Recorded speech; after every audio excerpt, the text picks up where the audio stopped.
Gue ngomong kayak papa nggak? Nggak usah.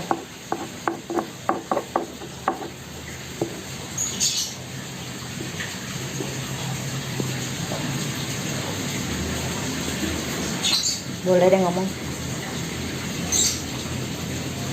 Bumbunya apa aja?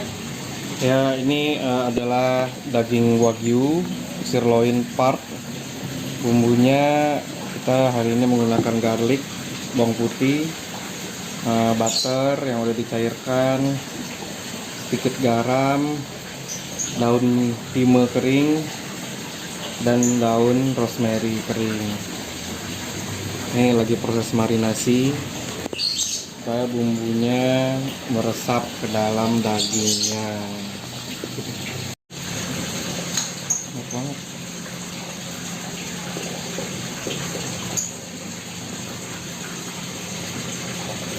Proses marinasinya sendiri sebenarnya membutuhkan waktu yang agak lama, harus disimpan dulu ke dalam kulkas supaya meresap. Cuman karena waktunya nggak cukup, kita meminta bantuan dari vegetable oil supaya cepat meresap bumbu-bumbunya.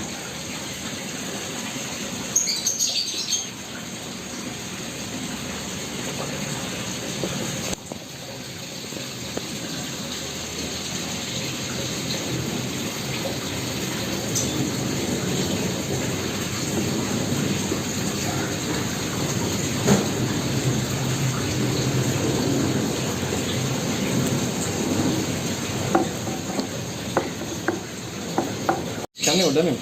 Belum.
Untuk proses pembakarannya sendiri, jika kita ingin matangnya well done, tingkat kematangan well done, maka akan membutuhkan waktu 1 menit, 1 sampai 1,5 menit di setiap sisinya. Jadi total pembakaran 3 menit kalau menggunakan kompor. Tapi kalau menggunakan pembakaran seperti ini harusnya agak sedikit lebih lama karena baranya lebih sedikit.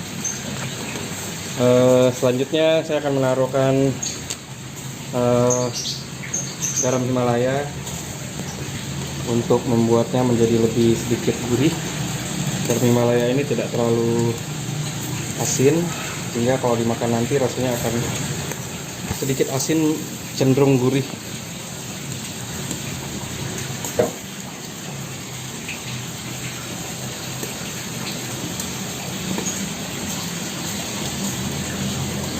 Nah, kalau udah harus diratakan garam Himalayanya.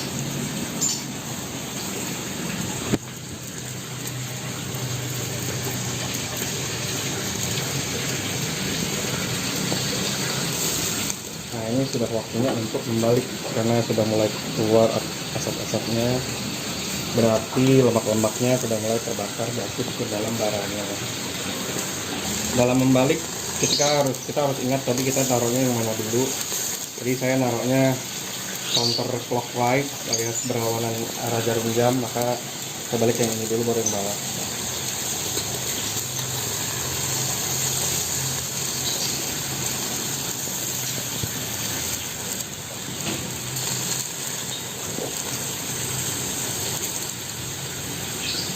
Apakah sudah dibalik? Sedang saya balik, Pak. Nampaknya baranya belum terlalu panas, maka nanti kita akan membutuhkan satu kali ngebalik lagi sepertinya. Karena tadi kalau di bara agak susah menebak-nebak berapakah panasnya, dan ini sudah pasti tidak sama dengan panas yang ada di kompor. Jika Berarti ada bicara nanti di sebalik suara lagu sama Misari. Untuk kali ini tidak. Suara asli. Nah, untuk bagian ini bukan sirloin, ini seperti tenderloin yang paling tebal. Ini akan membutuhkan waktu sedikit lebih lama. Makanya di tengah. Ada baiknya ditutup, cuman partner saya kadang-kadang menolak untuk Menolak, ditutup. jangan ditutup. Nanti kelupaan balik kelamaan. Ini bolak-balik terus. Bagaimana ikan sudah, Bapak? Nah, di belakang dapur kami juga menyiapkan ikan yang sedang disiapkan oleh sous chef Jalan Raya Tengah. Bukan ikan itu ya, bukan ikan yang di situ ya. Bukan ya? Bukan. Bukan. Ikan cupang. Ikan Jepang. Iya.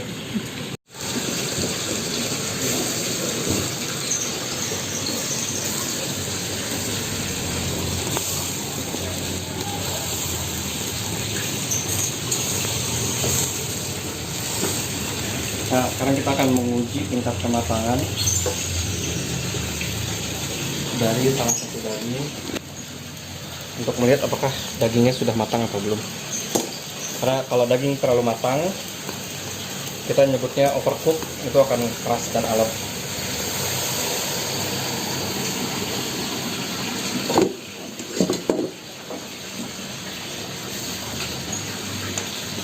Bagaimana, Bapak Prima, sudah matang atau belum menurut Bapak? Ini sudah. Ini sudah. Sudah ya?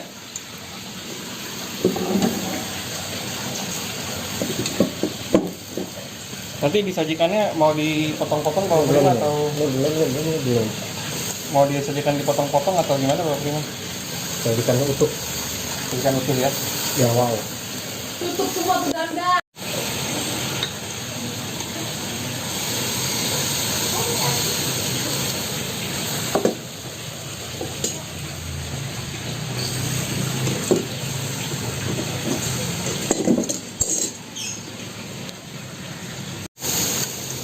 Nah, setelah dagingnya selesai, itu sebenarnya kalau skit itu harus, nama istilahnya di rest dulu, yaitu biarkan dagingnya beristirahat dan matang pada saat didiamkan. Tujuannya apa? Tujuannya supaya daging pada saat digigit jauh lebih lembut daripada langsung disajikan. Nah, bagian yang ini emang sedikit lebih tebal, maka butuh waktu untuk lebih matang. Kita akan membuat sausnya. Sausnya dibuat untuk bukan saus ya, sorry, membuat sayurnya sebagai side dish untuk menemani makan steak. Kita kali ini akan membuat sayur dari bahan yang kita udah beli sebelumnya, yang udah jadi, karena perkiraan waktunya kalau potong-potong dulu akan sedikit lebih lama. Kita beli jadi. Nanti setelah rosemary dan garlicnya kita share bareng sama cabenya, kita akan masukkan sayur-sayurnya, yaitu wortel, buncis, jagung, dan nasi tempolong. Sayurnya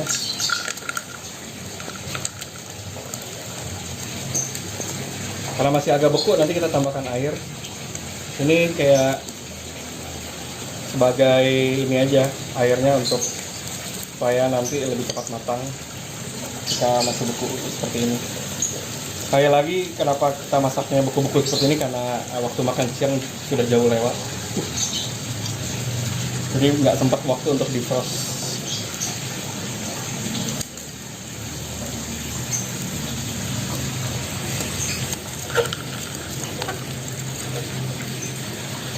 Ambil air boleh. Nah, lalu kita secara gradual sedikit-sedikit akan menambahkan kaldu yang kita pakai di sini adalah beef stock yang sudah diambil dari daging sebelumnya. Kita akan tambahkan pelan-pelan.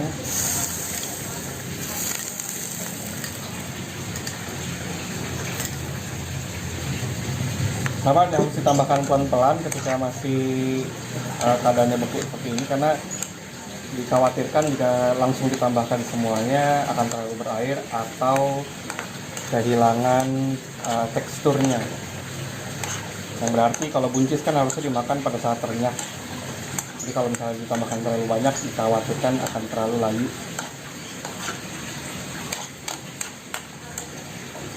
Kita akan memasukkan satu pinch, satu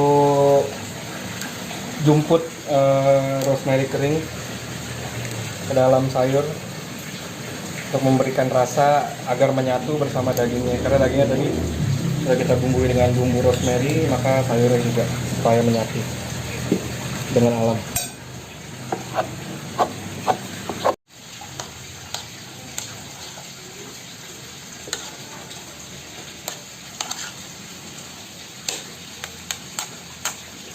Kita akan menyajikan ke piring para tamu.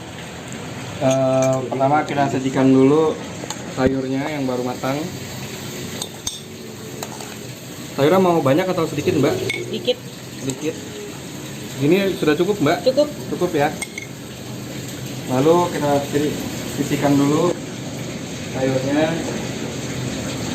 Lalu kita panaskan dagingnya. Di mana capitan saya?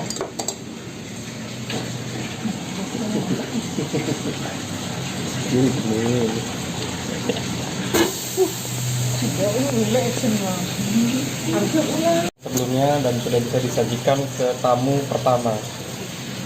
Wow. Sebenarnya ada saus barbecue tapi belum dibikin, jadi makannya dia gini dulu aja. Lah ketinggalan dong Bimo. Dah. Bang. Ah, Bang banyak banget. Dah, silakan dibawa.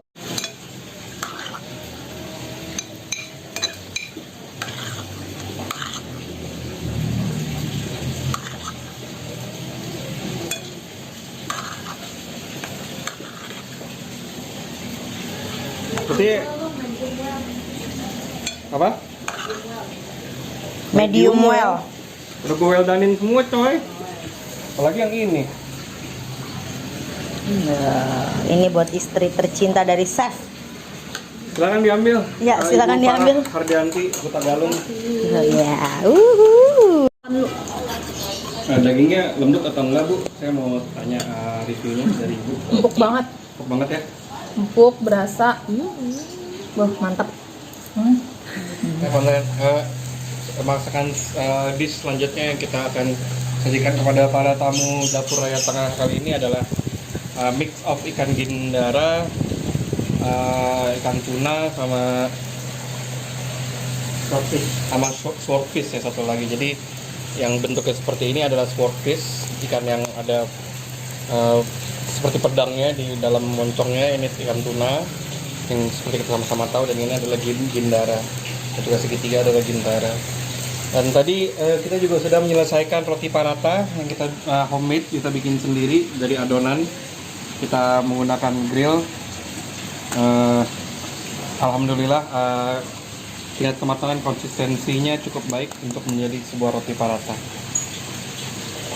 Nah, sekarang kita akan melakukan proses pembalikan supaya matangnya lebih merata untuk ikan-ikan yang kita sudah grill. Kembali counterclockwise, tadi saya taruhnya, jadi dimulai dari sini ikan gindara.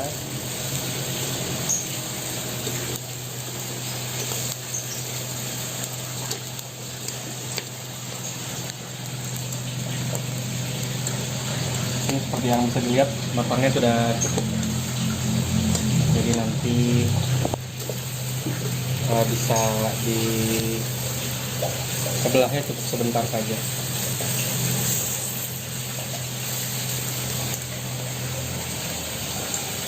Bisa dilihat ini bukanlah gosong, tapi hasil dari bumbu-bumbu yang kita marinasi sebelumnya. Bumbu marinasi supaya ikannya lebih meresap lagi, tidak terlalu kering pada bagian dalamnya.